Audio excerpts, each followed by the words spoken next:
अभी हमने जो थ्योरम कराई आपको उसमें हमने एस सम बताया कि फर्स्ट एम टर्म्स का सम है और वो एक कांस्टेंट क्वांटिटी है, फाइनाइट क्वांटिटी है, फिक्स्ड क्वांटिटी है। अब हम उस पर केस डिस्कस करेंगे अलग अलग। सीरीज का बिहेवियर हमें शो करना था कि कब क्या करेगा। हमें हमें थ्योरम में क्या कहा गया था, जो सीरीज की कन्वर्जेंस है, डाइवर्जेंस है या ओसिलेशन है वो रिमेन्स अनचेंज्ड। वो अनचेंज रहेगी कब, अगर हम एडिशन, ओमिशन और अल्ट्रेशन कर दे किसमें, finite number of terms of a given infinite series a n में। ए एन की सीरीज में से अगर हम कुछ टर्म को डिलीट कर दे, ऐड कर दे, ओसिलेट कर, आपस में अदला बदली कर दे तो भी उस गिवन सीरीज के बिहेवियर पर कोई इफेक्ट नहीं पड़ेगा। तो हम लेके चल रहे हैं। केस फर्स्ट उठाया आपने क्या, when series n from one up to infinity a n is convergent. हमने ये उठा लिया कि जो गिवन सीरीज है मान लेते हैं वो कन्वर्ज करती है। अब हमें क्या प्रूव करना होगा कि हमने जो नई सीरीज बनाई थी summation n from one up to infinity b n, कैसे बनाई थी, इस सीरीज ए एन की फाइनाइट टर्म्स को डिलीट करके बनाई थी। फाइनाइट टर्म्स हमने डिलीट की थी एम तक, उससे हमने बी एन सीरीज बनाई थी। तो हमें प्रूव क्या करना होगा कि अगर सीरीज ए एन कन्वर्ज कर रही है तो इसका मतलब बी एन वाली सीरीज जो ए एन की फाइनाइट एम टर्म्स को डिलीट करके बनाई गई थी वो भी कन्वर्ज करनी चाहिए। तो हमें बी एन को कन्वर्ज दिखाना है। अब जो आपकी बी एन सीरीज है वो देखना कैसे दिखाएंगे हम उसको। अब आपने कहा कि सीरीज ए एन कन्वर्ज करती है। अगर infinite series a n converge करती है और ए एन सीरीज का बिहेवियर डिपेंड किस पर करता है, उसके nth पार्शियल सम पर सीरीज के। और nth पार्शियल सम है क्या सीरीज ए एन का, एस एन। तो कहते हैं कि in this case sequence s n and sequence s M plus n both are convergent sequence, क्योंकि एस एम प्लस एन भी किससे मिलके बनी है, ये भी फाइनाइट क्वांटिटी है, फाइनाइट नंबर्स का ही तो सम है, और ये भी फिक्स्ड क्वांटिटी है, एम प्लस एन तक है। इसमें हमने कुछ टर्म्स को ऐड किया था, A one plus A two plus up to so on A M से।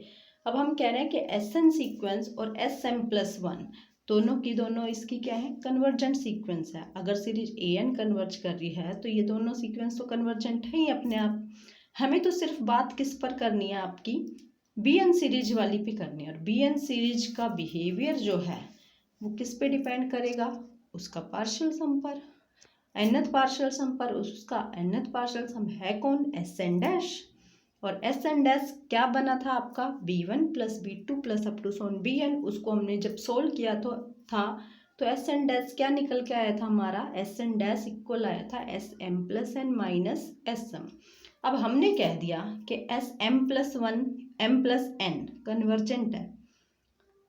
अब एस एम प्लस एन में से हम एस एम वाली को सब्ट्रैक्ट कर रहे हैं, एस एम वाली को क्या कर रहे हैं हम, सब्ट्रैक्ट कर रहे हैं। और एस एम वाली थी क्या, फर्स्ट एम टर्म्स का सम थी सीरीज ए एन की, और which is of constant quantity भी थी। जब कॉन्स्टेंट थी तो फिक्स्ड क्वांटिटी है, इन्फिनिटी तो हो नहीं सकती। फिक्स्ड क्वांटिटी है इसका मतलब वो भी कन्वर्जेंट हुई, उसकी लिमिट फिक्स आएगी, फाइनाइट आएगी। तो इस वजह से sequence s n and sequence s n dash both converge to finite limits.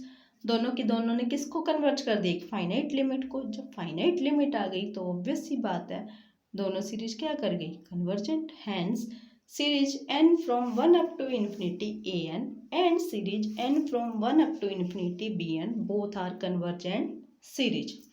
ये तो थी कन्वर्जेंस की बात। अब नेक्स्ट केस क्या ले रहे हैं हम, डाइवर्जेंट केस। तो वो भी इसी तरह से सॉल्व करेंगे।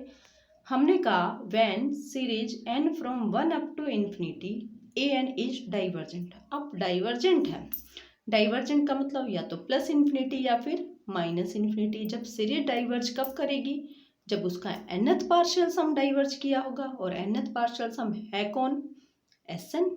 In this case limit n tends to infinity s n equal किसके आ गया, या तो प्लस इन्फिनिटी या फिर माइनस इन्फिनिटी। अब ये या तो प्लस इन्फिनिटी या माइनस इन्फिनिटी है। अब कोई भी इन्फिनिटी की क्वांटिटी किसी भी फाइनाइट वैल्यू में ऐड कर लो या सब्ट्रैक्ट कर लो, ऑब्वियस सी बात है वो इन्फिनिटी ही देगी। तो इट मीन्स जो एस एम प्लस एन की जो लिमिट है वो भी या तो प्लस इन्फिनिटी या माइनस इन्फिनिटी आएगी। And limit n tends to infinity s M plus n equal आएगा प्लस इन्फिनिटी और minus infinity, that is limit n tends to infinity s n भी क्या आ गया प्लस माइनस इन्फिनिटी एंड, और s n dash क्या था s M plus n minus s m, यही था। तो वो भी क्या आएगा अपने आप, limit n tends to infinity s n dash equal to plus minus infinity. क्यों? क्योंकि एस एम की जो लिमिट आएगी वो कोई फाइन कॉन्स्टेंट है, क्योंकि कॉन्स्टेंट है तो वो भी कोई कॉन्स्टेंट ही आएगी उसकी लिमिट। इट मीन्स कॉन्स्टेंट में इन्फिनिटी में कोई भी कॉन्स्टेंट ऐड कर लो या सब्ट्रैक्ट कर लो, वो तो इन्फिनिटी ही रहेगा। तो hence series n from 1 up to infinity an and series n from 1 up to infinity bn both are divergent series। अब थर्ड केस है हमारे पास, क्या है थर्ड केस आपका, ओसिलेटिंग। ओसिलेट का भी आपको पता है,